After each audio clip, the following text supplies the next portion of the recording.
All right, everybody, welcome back to the Joy in Jesus podcast. Today will be super, super awesome. We want to just welcome everyone back because it's been a second since we've actually done a podcast. But we want to start our podcast off today by repeating our vision and our purpose because we know that's so important. And to just kind of repeat that often is to help us stay focused and to remind you guys what this podcast is all about. Derek, do you mind just repeating what our purpose is? Yes, our purpose is to help people find the joy in Jesus, and to feel lots of joy in Jesus. Exactly. I actually don't remember the exact wording that we used. Well, our purpose is to help everybody feel the joy in that comes through the process of becoming a Christ-centered Christ-centered missionary. missionary. See? He knew it. All of it. Also, that's kind of crooked, huh? Yeah, but like always, guys, we have the matecito. This is like a staple for us because, and just like something that we always kind of bring on, not only to be a little fun, but it's something that me and Derek have always like drank in the past, just because we both served in Paraguay. But this is a regular for us, the matecito. Dylan likes it with some interesting stuff. Dylan puts like the little floofy woofies in it. They call this remedio juju. Yep. Literally they call it juju, and it's right now it's got some orange rinds, orange peels. Yeah. Yeah. And then it's got this one. I don't know what this. You put like a dandelion in there. So that's part of the manzanilla, which is I think chamomile. And then they have cinnamon sticks. So rama de canela. This. And just so you know, this specific flavor that Dylan kind of like cooked up, this juju that Dylan did, it kind of tastes like herbal tea. It's so good. In my opinion, it's so good. Like, sorry, shameless plug here. We're talking about mate right now. The herbal stuff, like the stuff when you're like sick, herbal. Yeah, and they have siempre vive in this, which is I don't know what it. Siempre vive means live forever, but what is that in English? I don't know what that juju is in English. What that remedio is. I'm gonna look that up. That's gonna. But like the yerba I have is like menta, so it like feels super good. Anyway, it feels really, really good, and we love mate. What is? It's just like un tranquilizante. It's like a, I don't know how to say that. Anyway, I love that we just talked about our purpose, and then we started talking about mate. Okay. This is our purpose, everybody. But, while Derek's looking that up, I'll just kind of intro our topic for today, what we want to talk about. Hit it off. So, literally last night, me and Derek decided to do a podcast this morning about our confidence through making and keeping covenants, or covenant keeping confidence, right? And how we can feel closer to God by making and keeping not only just covenants in general, but like multiple covenants. But for you, or Derek, what does siempre vive mean? What is it in English? It's a medicinal herb. It's una yerba. Yerba. Man, this is okay. Dang, it's not really sharing. It says it also referred to house leek. What the heck? Referred to house leek. Okay, this isn't helping very much. Anyways, it's referred to everlasting flower, everlasting general. Okay, plant. Okay, so it's like a plant. Yeah, it's okay. So this is what it says. AI pulls up in Paraguay. Siempre viva can translate to everlasting flower, house leek, depending on the context, and can refer to a specific herb used in yerba mate tea. So, yerba mate, it's a medicinal herb. That's all we know. But it tastes so good, and I literally feel better when I drink it. Yeah. And some people say, I mean, I think it says literally on the package of the yerba, it has like some caffeine in it, but and it's natural caffeine. Yeah. But I always just feel so good and like so calm. I always drink this during my studies, so this will be good. I kind of feel like I'm just studying when I'm drinking this. I love this stuff. So, but yeah, today we're going to talk about covenant keeping confidence and how we can feel closer to God through keeping not only just covenants in general, but multiple covenants, and how that blesses our lives and helps us further our discipleship in Jesus Christ. But Derek, I had a question for you, just kind of to start off the conversation. When have you felt like you performed the best? Um, well, I think that's like a loaded question. I think there's a lot of things that go into that. But to go along the topic, it's definitely when I keep promises to myself, like, and to others and to God. Like, there's this equation that my mentor once gave me, and I've mentioned this a few times, but he said, confidence comes from keeping commitments to yourself. Mm-hmm. And I thought about what covenant confidence meant as we've had the apostles and prophets that have talked to us about covenant confidence. And I added a few key points. It's not just to ourselves, but also it's to God and others. And something that's really like been watered down in this world, in my opinion, has been the power of being a man or woman of our word. It doesn't weigh like it used to. Like, I have a buddy who lives in Texas right now, and he lives in a place called Stephenville, Texas, and Stephenville is the cowboy capital of the United States. And it's no joke. It's like everybody's a cowboy, everybody ropes, everybody rodeos, and I'm not kidding. Like, everybody has trucks, everybody has trailers, everybody has goats and guns, and it's very cowboy. Like, you go to, there's like stores, and it's like hundreds of saddles. It's like hundreds kind of sick. It's like thousands of bits, like, for like horses and stuff. Yeah, like in their mouth, yeah. And there's like thousands of different types of like boots and like cowboy hats. Like, I went there and I saw what it's like. And like, there is the type of community that they have down there.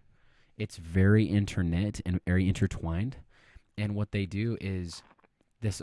Obviously, this goes along with like what we're talking about. So I promise, I'm just giving context. Yeah. But like, one of my buddies, he was asked one time. One of his homies came up to him and he's like, "Hey, like, I need like $5,000 for XYZ truck, and everything costs a lot, because if you're getting like a horse trailer or like horses or hay for horses to feed them, like, those things cost a lot of money. Yeah. To maintain and to keep up and all that stuff. And so one of his buddies was like, "Hey, I need $5,000. And he's like, "Can you like lend me $5,000? I'll just get you back." And he's like, "Yeah." And like, the fact that one guy said, "I will pay this back to you," their word is everything. And they know that if he says he will, he will. And that's just the community that they live in. And I thought about how weighed down that is in the community that I live in, or just nowadays in general. Like, that was just like this little pocket. And I just thought about what that meant. And anyway, so I think there's a lot of confidence that comes just as we keep. I think that's actually the only way we do get confidence, is by having the ability to have a choice, and then following through with that choice. And like, if there was no choice, like if we just had to do it, I think that there's like a little bit of confidence that comes. Like when you're like a soldier and you're like, you have to go through boot camp, and you get confidence because you're doing hard things. But you get even more confidence when it's your personal choice to do those things. So anyways, I have like a lot of thoughts on this, but it's also covenant confidence is the theme for HXP this year. Whoa, actually? Mm-hmm. Wait, can you explain what HXP is? Because I think some people don't know what HXP is. Yeah, so HXP is like HEFY. What that used to be, it's like there's EFY, which is especially for youth. It's like a youth program. And then HEFY was like a coined term. And it wasn't actually, so EFY is with the church, but HEFY was like, is what HXP is now, but like there was like a name change just to make sure that there's a disassociation, because it's not a church program. So it's just a bunch of people who are trying to help humanitarian work across the world, but the way that they do that is they build schools and they take groups of kids to different areas in the world, and they help them have a spiritual experience and connect with God. And so it's called HXP, Humanitarian Experience is what it's called, but it used to be known as HEFY. And our little brother has done this before as a builder. So that's just like the kids who go out, and then you're going out this summer as a trip leader who are like over the builders. Yeah, and there's like a ton of trip leaders, and they're all the trip leaders there are like amazing people. I'm really grateful to be a part of, associated with them. I just to kind of tie back, shameless plug there, HXP. Go on an HXP trip. Shout out to the HXP people. But I love what you said, because what I was thinking was actions speak louder than words. Like you can say, I promise you this, but then, let's see it. And I think of how God actually like gives us his trust. It's one thing that, he loves us. He loves everyone unconditionally, right? We're all his children. But I think it's another thing that to trust us. It's a totally different thing to give his love unconditionally and then to give his trust unconditionally. That kind of sounds like Brad Wilcox. Yeah. When he said that, he's like, it's one thing to be loved, but it's an entirely different thing to be trusted. That's literally from Brad Wilcox's oh, thank you. I was already there. The Montecito. Yeah, El Montecito. But it's totally true.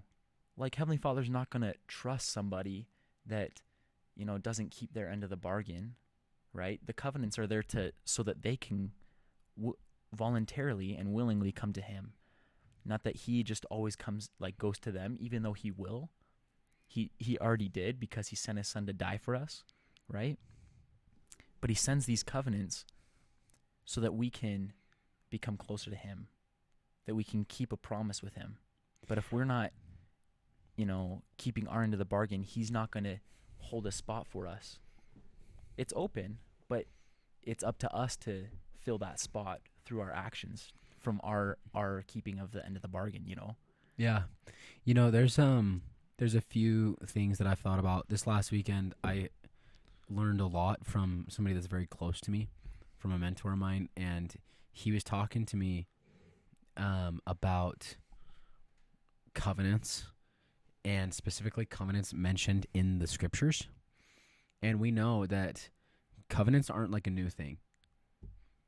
Maybe the way that we call them or phrase them might sound different than 4,000 years ago, but they're not new. And I think that a lot of us think that they're like, oh, this is like a new thing. Like the church just made up some stuff, or no. And I want to give an example of that I was taught about. That's really cool. So we have the Sermon on the Mount, and then we have the Sermon on the Temple. So Sermon on the Mount is when Jesus is in the Bible, and then we have the Sermon at the Temple, which is when he comes to the Americas, right? And he does the same thing in both. Like, if you compare both, he literally does the same thing. I don't know if you've looked into that. But that's kind of awesome. Yeah, the Beatitudes, oh yeah, everything. It's hand in hand. Essentially, 3rd Nephi 11 through 26 or something. I don't know. I could. And the Sermon on the Mount. And then the Sermon on the Mount, which is somewhere. Yes. Okay. So you're talking about Christ in the Americas and Christ in the Old Testament. Yeah. Yeah. So it's New Testament. He ends up saying pretty much the exact same things. Yeah. He is encouraging us to be the best version of ourselves, and to turn the other cheek, and to all the things. But if you break it down, it's the temple endowment. Everything is in there that he talks about. He encourages us to be chaste. He encourages us to give all that we are. All the stuff that's in the temple endowment is there. And it's just interesting that that's on the Sermon on the Mount, which is at the mountain. Sermon on the Mount, which represents temples, and then the Sermon at the Temple, which is the temple, and then we're at the temple. So I don't think that there's anything new. It's just that it's just called something different. And I talked with my mentor too about this, not to ramble too much, but you think about the endowment, one of the first endowments of this dispensation, or maybe it was the first endowment, but at the Kirkland Temple. I can't imagine that the Kirkland Temple endowment was like how it is now, because we've been able to shape it with technology, and we have a presentation, and there's different things. So much more organization. But the same power, and remember, endowment, the word endow means gift. he is giving his gift. He is gifting power to us. And light. Yeah. And you think about what happened to the Nephites. They were gifted power and light, and then they like literally transformed within those chapters. And you think about what happened in the Kirkland Temple.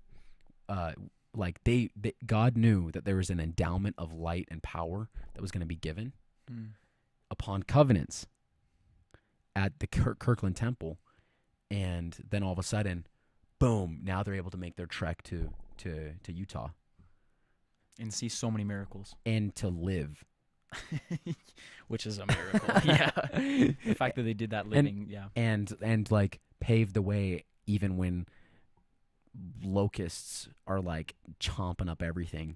Literally. Yeah, I mean, if you guys don't know the story, that's like a literal whole different topic, but like the endowment, like it's all covenants that and promises that we keep so that we can be a higher version, be closer to God. And I guarantee, okay, I don't know, but I would guess that there are way more levels than what we currently conceptualize. Like way more that need to happen for us to go and increase to our next stages eternally and increase and increase and increase.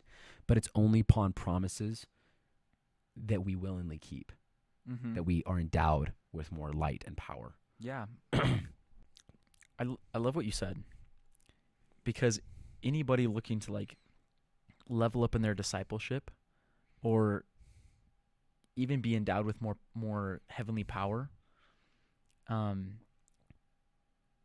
will be looking to make these covenants. We'll be looking to you said the word willingly, and I love that. And I think people who are leaving or breaking these covenants, losing that confidence to follow Jesus Christ, are really doing it willingly. And I want to just share something with you that came to my mind when I was preparing for this, because I listened to this in my mission, the same talk from Elder Renland. It's on BYU Speeches for anyone who wants to. BYU Speeches is a goated resource. They're so good. And this is on like the most popular list. The talk is called Stronger and Closer Connection to God Through Multiple Covenants. And so he starts his talk by kind of introing it with a object lesson pretty much. And I like perfectly understood this. I'm like, this is how covenants work. And he starts with saying, for everyone, for everyone, the covenant path starts with the covenant of baptism. For men, the covenant path includes the essential step of receiving the Melchizedek priesthood. For all, the covenant path continues with the covenants in the temple endowment, which encompasses 5 covenants. These 5 covenants, however, are not separable. You cannot choose to make a subset of the 5. You make all 5 or none. The final covenant we make with God in the temple is the one which is made when a man and a woman are sealed together in the new and everlasting covenant of marriage. So those are just kind of the sequence of covenants that we make in our mortal journey. And then he asks, why are multiple covenants needed? And that this is kind of an interesting question. Why isn't baptism just enough? And I think this is where some people kind of get lost. It's like, well, I don't need to get endowed because I've already been baptized, or I don't need to get sealed because, marriage is enough. But he goes on to say it is because the multiple covenants are not only sequential, but are also additive and even synergistic in our relationship with God. Each covenant adds a bond, drawing us closer to and strengthening our connection with God. And then he shares this object lesson. Let me just share it real quick. He says, to demonstrate this, we brought these exercise bands. Brother Abello, Sister Francis, and Sister McConnellug. I think that's how you pronounce her name. Sorry, Sister McConnellug, if you... Sister McConnellug, please forgive us. He says they're going to stand here, and they're going to face Sister Renland. Now bend your arms, and Sister Renland will loop the exercise bands over your wrists. Notice that Sister Renland loops the red band only once around Brother Abello's wrists. She loops the yellow band twice around Sister Francis's wrists. Finally, she loops the green band 3 times around Sister Maconalu's wrists. Sister Maconalu's wrists have the greatest probability of becoming, I think you say it, ischemic, Okay. like probably bonded.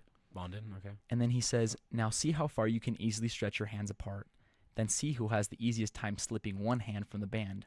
As you see, Brother Bello has the easiest time stretching his hands apart and pulling a hand out from the band. It is most difficult for Sister Maconalu and intermediate for Sister Francis. This simple demonstration is metaphorically what happens when we make and keep multiple covenants with God. We are drawn closer to Him, and we develop a stronger bond with Him. But what about those who choose not to make multiple covenants? A certain risk to achieving one's eternal destiny may creep in. And I love this because with that band wrapped around your wrist multiple times, it's brought in closer and closer.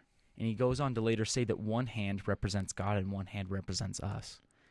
And when we make those multiple covenants, we become not just closer to God, but it's harder to pull out of that covenant or to pull out of that relationship, you know. And so for those who are looking to just deepen your relationship with God, right? It's like we got to stay in these covenants to be able to have that final recompense, which is to live with Him, right? Yeah. And you have to make them fully, or you have to live them fully in order to have that relationship and live with Him forever, right? So those who have just been baptized, right, they might have a relationship with God, but it's easier to slip out of that. Well, what about an endowment, right? Let's go to the temple and get our endowment. Then we've made one more relationship with God, and we're even closer with Him. Then when we're sealed and we include our spouse in that, we're like right there, you know? And so I just love this object lesson because it helps us understand with multiple covenants, it's easier to stay connected with God and not as easy to slip away. Yeah, I also thought that it was interesting because in the temple endowment, there's 5 covenants. Yeah. Right? Wait, 5 laws?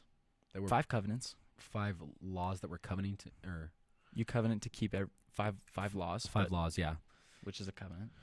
So, yeah. Within good. the endowment, there's technically 5 laws. And it's you do all or none within the endowment. Mm-hmm. And that's also not to scare people. Like, I'm not trying to be like, oh, if you are not perfect, you will not enter into the kingdom of God. You have to make all of these covenants. You know, It's just like, you have to. it's like, it's just talking about if you're getting to the point where I just loved how, I guess the part that I love about that is that you don't really pick and choose in the endowment. Those laws are not secret laws. Those laws are the law of the gospel, which is faith, baptism, repentance, receiving the gift of the Holy Ghost, and enduring to the end, right? Mm-hmm. Law of sacrifice, which I believe is partly our sacrifice, and this is my interpretation of it, and also understanding that Jesus Christ was the sacrifice and leaning on Him. Mm-hmm. Is there anything else you'd add to The that? first one is the law of obedience. Oh, law of obedience. Yeah. And And then the law of sacrifice. and then the law of the gospel. And then the law of is consecration next? That's the last one. Okay, yeah. So the law of chastity, Mm-hmm. which is obviously sexual relations within the bonds of marriage. Mm-hmm. And The law of consecration. law of consecration. And those aren't secrets. Those are just No, those are even mentioned in the General Handbook of the Church and taught all across. all across everywhere. We, as missionaries, we're actually supposed to teach those. Oh, cool. We're actually supposed to teach like the endowment and what are the laws that you and the covenants that you make. That's huge. It is huge. I don't remember doing that very much in my mission. Yeah, and Preach My Gospel says that. I brought my Preach My Gospel. Always. Wait, can I see it? Yeah. It's kind of cool. Chapter 3, Lesson 4. My man. Okay. Disciples of Jesus Christ. Discípulos de Jesucristo. A little bit more. What the? No way, bro. Yeah. No Let's see. way, dude. Have you seen the old one? Have you? Yeah, this is the new one. And it So wasn't in the old one, right? I have both. Was it in the old one? 'Cause Wait. I don't remember this. Yeah, you talk about like temple covenants, the endowment, and everything like that. Well, that's cool. It's yeah. Right here. There it is. Eternal Enda- marriages and families, endowment. temples, the endowment. Yeah, that's cool. Did they have that in the other one? No, I don't think so. I don't think so. And it's not that it's a secret. It's just that I think as a church, we want our people to be more aware, and that's one thing I love about the church too, is that we're always trying to be better. Yeah. So, and I'm also not an official representative of the church, but being somebody who's been a member for 13 years. Wait, stop. 17 years. And just trying to do my best to represent as best I can. Look, discipleship is a lifestyle, and you have to be living it. And I love the symbolism of the endowment and everything like that, because it teaches us to live closer to God, right? Everything is Jesus Christ, God. Like, it's I don't know how to say this in English, but it's acercamiento a Dios. Yeah, it's like a bringing closer to God. Yeah, everything is to connect us. It's a connection, you know? I can't see it any more than that. Everything is to connect us, to bind us, to seal us, you know, to mend us together and be one whole, to become co-heirs, right? You just listen to a podcast of the symbolism of some of the clothing that we wear. Yeah, shout out to Stick of Joseph. You know, I know a little bit about those guys. I haven't watched all your guys' podcasts, but it's a quick plug to you guys. That is a really cool video where you guys brought on Andrea and talked about like a Hebrew wedding ritual, and talked about how that represents a lot of symbolism that we do see in the temple, and how it for people going through the temple. I know my very first time I went through the temple, I was like, what the freaking heck is happening? Yeah, what's going on? And as I understand Hebrew ceremony, did you listen to that? A little bit. Okay, it's an hour 45, so it's like, yeah, you got to chip away at it. You do. Yeah, or just do one long gym session and listen. Yeah. But it was crazy. It was so eye-opening being able to see what Hebrew ceremony for marriage is. Like that, the term, like just as like a side thing, like the term tying the knot. Have you heard that term before? Mm-hmm. That means like getting married. Yeah. That stems from a Hebrew marriage, because what they do is they hold each other's hands And together. then they tie the knot. And Yeah. they tie the knot. And that's very symbolic of being in a covenanted relationship. And so, speaking of covenants, but I just love going back to kind of where we were before. I just love the idea of covenant confidence. And we get more confidence as we are Living our covenants. living our covenants. Really. It's that simple. It's true. Thank you for sharing that, D. Yeah. It's a simple concept. Some people say it's easy say, hard do, which is true, right? It's Wait, say what again? easy say, hard do, right? Like, it's yeah, I should keep my covenants. Now do it, you know? And that's why it's so important that Heavenly Father trusts us and not just loves us, right? When we show him that we are actually willing to make these covenants and keep our end of the bargain, our promises, he will trust us.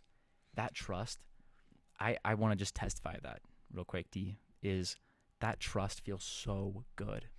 I've seen it in my life, and I see miracles every time I have that trust. And in the time that I had that trust, when I was consecrated to the work of God in those 2 years of my mission, right? And I would do anything to go back and do that. And so if you guys are ever, if anybody's ever thinking of maybe just leaving that covenant path a little bit, right? Losing that confidence a little bit, it's not worth it for anything. It's not worth it, right? We all make hard decisions. It's not worth it. Yeah, it's literally just not worth it to even make those little tiny decisions that, make you leave that covenant path. Because Heavenly Father has something so beautiful, has a miracle for you around the corner, but He can't give it to you if you're going to break that covenant. Like there's times even in the mission where I'm like, we can sleep in a little longer, but I made a covenant to be obedient, and strict obedience is better than 99% obedient. Dude, yeah, it's way easier. It's way easier to be all in. It's way easier. And I have a perfect example from this. Last night, let me give a perfect example of this. So I'm on a diet. It's a keto diet. And it's some people call it carnivore. Some people call it keto. But what it is like essentially, to give a little preface, you only eat proteins and fats. And essentially what it does, it helps people drop a ton of weight because your body prefers carbs as its first resource for food. But when you starve it of carbs, then it takes off its next resource of food, which is fats. And so it eats away at fats. And so as long as you're not having like an insanely super fatty diet, you're dropping weight or maintaining really easy, just eating meats and fats. And so anyways, the point of it is your body, as you eat like that for a while, it has like a flipping switch, and it turns it figures out how to make fats into energy. It's called neoglucogenesis. And anyways, so what happened last night? So listen to this. So last night I am sitting dude, there's like actually so many analogies last night. So everybody's baking cookies at mom and dad's place. And there's a million cookies, and they were spanking so good. Like they looked so good, and smelled so good, and I'm like, it was Fast Sunday, and I'm like, bro. And I've been like on this diet for now like 6 months. So you're getting sick of like eating meat. I'm sick of eating meat and a little bit. And I'm also like fasting. I'm like, oh, come on. Anyways, so listen to this. So I'm just like, I'll have one. And the problem with having one is like my body kind of freaks out because it's trained how to turn fats into energy. Yeah. It's already conditioned. It's already conditioned that way. And so now when I throw carbs, it's like, whoa, and then it just freaks out. Like my whole body freaks out. It's like, what the? Anyway, so it was like, you can't just be like halfway on this diet. It doesn't work. You have to be all in on the diet. Anyway, so last night, I'm just like, okay, I need a cookie. Like, I need these cookies. I want this cookie so bad. And I'm not kidding. So I had one cookie. I was like, that was so good. Like, I just said one cookie, but I'm like, I'll eat 2 cookies. So I eat 2. And I'm like, all right, I have 3 cookies. And I ate 7 cookies, and then I had a bowl of ice cream. It was so bad. That's insane, bro. It was insane. And my mom's like, you're going to regret that. I'm like, yeah, but right now I'm fine. Like, there's so many gospel analogies in that. I'm like, yeah, but I'm fine right now. I'm going to enjoy this right now. Anyways. And like, even you're like, yeah, bro, like back off, mom. Like, he deserves this. Like, it was like this whole thing. And, and I'm just like, yeah, I'm going to eat. I'm going to be fine. And it was this crazy thing. Anyways, this morning, I am bloated. Yeah. I am bloated. My Oura ring, which like tracks my sleep, is like, something happened like literally.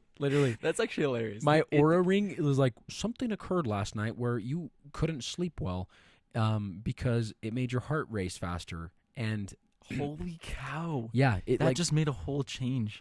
It made a whole change. And so like, I'm kind of, I don't know if I'm boned or not, but we'll find out. But this morning I'm bloated. And it was bad. And I didn't sleep well and all this stuff. And you can't like half live and expect all of the blessings of keto. And I just thought about how interesting that was. Now, here's another thing about this. Guess what was around me all day? Cookies. Oh. They were right there. All the cookies were right next to me all day. The temptation. So that wasn't a decision. Like, I was like, no, I'm not going to eat them. Like, early in the day, no, I'm not going to eat them. Like, 8 to 10 hours later, they're still there. The cookies were still there. And then everybody's eating the cookies as, like, the missionaries came over and we taught a lesson. And everybody's like, these are good cookies. And, like, good cookies. And I'm like, and the decision to eat the cookies was, like, 8, 9, 10 hours of exposure to cookies. And I thought about it, and as I was praying, God knows that I have a goal physically. And this was so interesting because now we're relating this to covenant confidence, and I'm like, this is exactly how covenants are and like keeping commandments. But what was so interesting is what was so interesting about that was sorry, I totally spaced it because I saw Nate like calling. Yeah, our little brother was calling from Paraguay. Yeah. But the thing that was so interesting about that was, as I was praying, I remembered that was a habitual thing. It's because I surrounded myself with temptations. I was surrounded by them. And so what I did is I put like chicken in the air fryer and I put it out right in front of me where I walk this at night. So this morning I woke up, first thing I saw was chicken in the air fryer. And it was like the easy chicken and the fun chicken to eat with the spices already. And I'm like, okay, easy. But I did the same tactic that the cookies were, but I did it with chicken. So that the easy choice was chicken. Yeah. And so, that might be another thing we could talk about, is just like how to make the covenants the easy in the way path, Yeah. versus the cookies temptations in the way. Yeah, isn't that so interesting? Like, what you surrounded yourself with, you ended up making that decision. Determined it. Yeah. Yeah. I could talk forever on that, by the way. Yeah, I mean, I think a good question to ask right now is like, how willing are you to go on the whole other extreme? Like, it's like, our dad, he taught me this lesson right before I went on my mission, of, temptation. And he's like, imagine you're hiking up on a cliff, right? And on the edge of the cliff, there's no rail to guard you. Would you rather stay as far to the edge as possible, or as far to the mountain as you can, right? As close to the mountain where it's safe and you know that there's something to catch you. And so a good rhetorical question could be like, how much willing are you to, get as close to you can as the line, or to the line as you can, right? Hopefully the answer is, I shouldn't even be considering that, right? Because if you stay as far or as close to the mountain as you can, that won't even become an option. Yeah. Right? It'll just be, I love what Ben Ward has taught us in other podcasts that we've had in, through your organization, is the root word for decide is decidir. Which Latin means to cut off. Mm-hmm. And he taught that what we're cutting off is the option, or the bad option, pretty much. It's either a lose or win, and I'm cutting off losing. So I'm only going to win, and we only can win with God, right? Yeah. Keeping our covenants, and staying as close to the mountain as we can, you know, especially through multiple covenants. Love what... Close to the mountain. I like that analogy, going back to the mountain analogy, right? Yeah. The temple. Temple covenants. Stay close to your covenants. Stay close to the mountain. Stay close to the temple. I see what you're doing there. Yeah, you see that? Look at that. A little sneaky action going there. Well, yeah. Is there anything you want to mention before we end? Yeah, I do. Yeah, there's something that I thought about. So, working in HXP, one of the things that we see is like this changes kids' lives. So they go on this humanitarian experience. We go build houses, but it's like so structured with the right people and like the right environments and all the things, to where these kids have an amazing life-changing experience. Well, what happens is when the kids go back, they go back to not that. And it's really hard. And so we're trying out some systems that seem really, really cool. Like there's a program called Become. And it's essentially like where we take these kids in a program after. So it's like a constant mentorship outside of it. I love that. Yeah, super cool. But there's one thing we have like a handbook. It's like Preach My Gospel, and it teaches us how to be good trip leaders. So these kids are really prepared, so that we're prepared for them to have the most optimal experience. And the biggest thing that I've taken away personally from that book so far is PPG, which is positive peer groups. Mm. The positive peer groups, like scientifically with data, shows and proves by far hands down that their choices are going to be mainly decided by who is around them. And we know that. But that's like how important it is. Like if we know that we want to have confidence, I cannot tell you how much confidence came from me when I went and visited Ben Ward, my mentor, out in San Clemente this week. I went and spent time with him.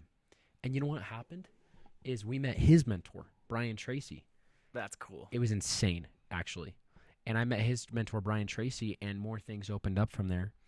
But I walked away with confidence because I was surrounded with more inspiring people. And I think that point where we say decidir, a lot of people are like, well, I'm not going to go and fly out. Like, dude, it's just too much time. You know, Yeah, or with the idea of it It regarding confidence. it could even be a smaller decision like choosing friends. You know, when I came home, I saw like so many friends changed. Like, Yeah. and I downloaded Instagram again and I started unfollowing those friends because I had to decidir. Yeah. I had to choose and I had to cut off the lose or win option. And the win option was to consecrate my circle. You know, Totally. it's like I got to make it a little bit tighter. I Yeah. got to make it a little bit more lighter, you know, with people who bring light and have that covenant keeping confidence with them so that I can have that, you know. That's huge. It's huge, yeah. That's like insanely huge. Like one of the biggest huges ever. Spiritual life or death decisions right there. Drop the mic. Drop the mic. That's insane. Like that is such a nugget. Dude, also that cookie analogy, I had no idea. Isn't that crazy? You just turned that spiritually. Yeah, on how I spiritually I with my cookie just taught myself that I literally need to not be like that. That's so funny. Because I woke up, by the way, and I was like, it was way harder to not eat carbs this morning. It was so hard. I was like, I'll just have some toast or something. Oh, by the way, we had toast as well because I just wanted to cram carbs because it was like all or nothing. And I also think that that's like how we do it. It's like how many times, I know for me at least, I'm like an all or nothing person. So I'm like, okay, if I'm going to like break a commandment, I'll just go all the way. Like, and I've done that sadly. And then I'm like, wow, I'm miserable. Yep. And a lot of times we're either miserable or not, or like right when we get to like a comfortable place spiritually, we don't really try harder. I totally agree. And with I was that. comfortable. Like I was 100. comfortable with just eating meat. I'm like, dude, it's just like 6 months in, man. It's kind of boring, bro. Like a cookie. Yes. Instant gratification. Yeah.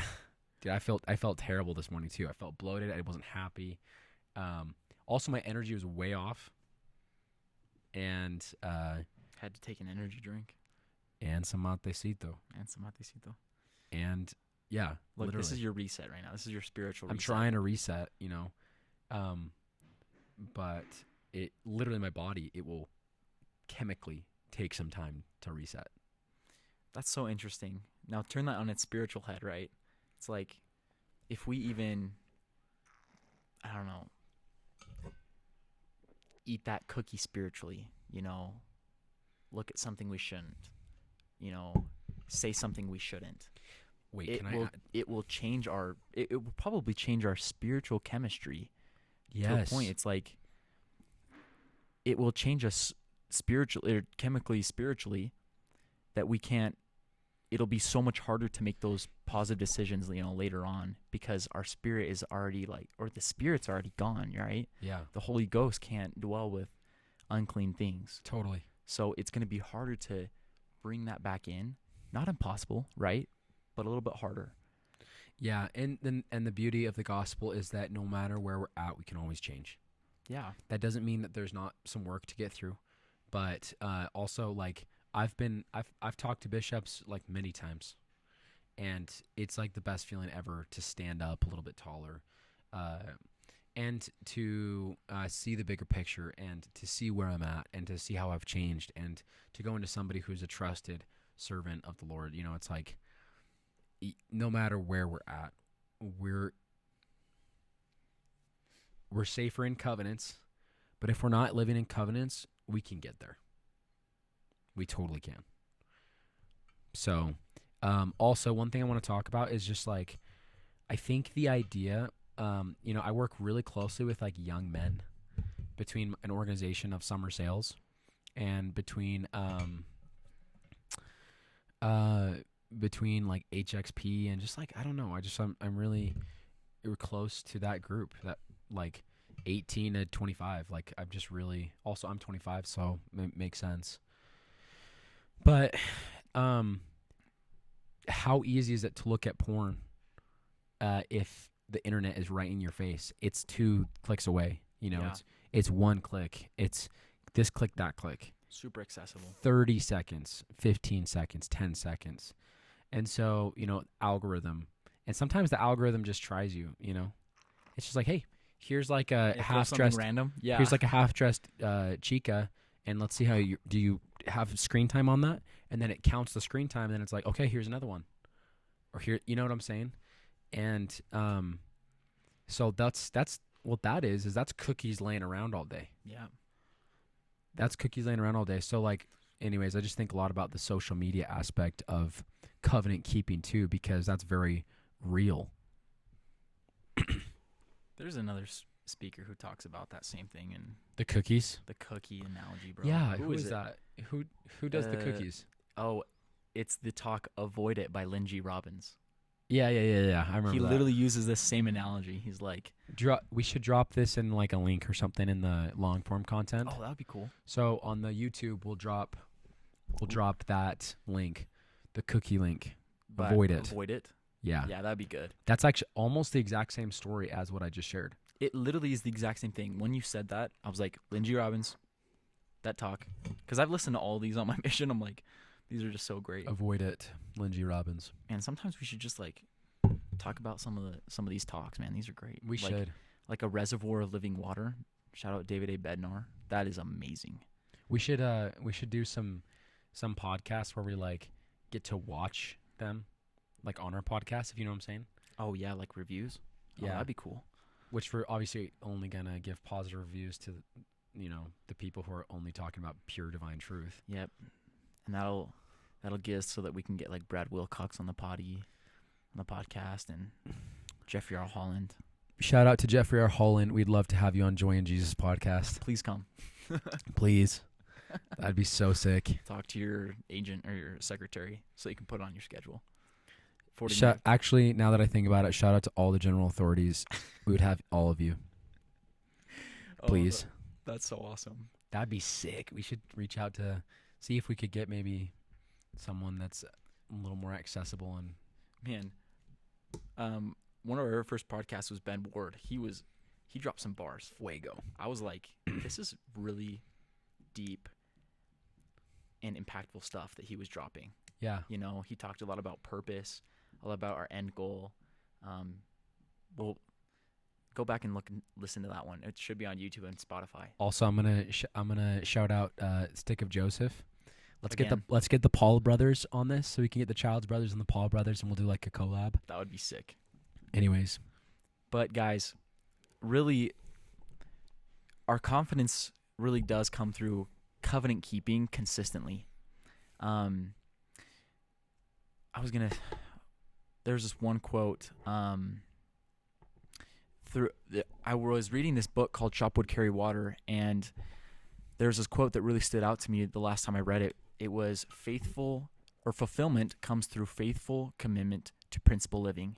And I think we can kind of change that to fulfillment or joy comes through faithful commitment to covenant keeping, discipleship. bars. Yeah. Who's the Joshua Metcalf. Joshua Metcalf. Yeah. Wrote the book Chop Wood, Carry Water. Thank you for your inspiration, Joshua Metcalf. A lot of plugs, guys. This isn't our own words. This is really the Spirit working through us and other people who have influenced me and Derek. So shout out to everyone who has influenced our lives, parents, mentors, teachers, apostles, prophets, and especially Jesus Christ and Heavenly Father, who have just given us this inspiration and light to share this with you guys. All this inspiration has come through really them. And I love God, bro. Can I just say that? I love God and I love Jesus and I freaking love their work. Yeah. Me too. Me too. Guys, this is the joy in Jesus, really. So apply what we've said. We will do our very best to continue to publish content. And as you guys are applying what these prophets and apostles are sharing, what Heavenly Father is inspiring us to say to you, we promise you guys so much confidence and so much joy in keeping your covenants and just being a better disciple of Jesus Christ every day. Yeah. Yep. I second those words. Testifico de lo que dijo mi compañero es verdad. Love you guys. Appreciate you. We love, we're grateful for the people that listen, and we're grateful for your time. Time is all we have, right? It's, our attention and our hearts. And, hopefully this makes the people listening, or whoever you are that's listening, if you're on the car drive, if it's in the early morning, if it's in the late night, hopefully this makes you a little bit better too. But we love you guys, and we'll see you guys on the next podcast. Rohaihu. Rohaihu, Jajujupata. Ciao, ciao.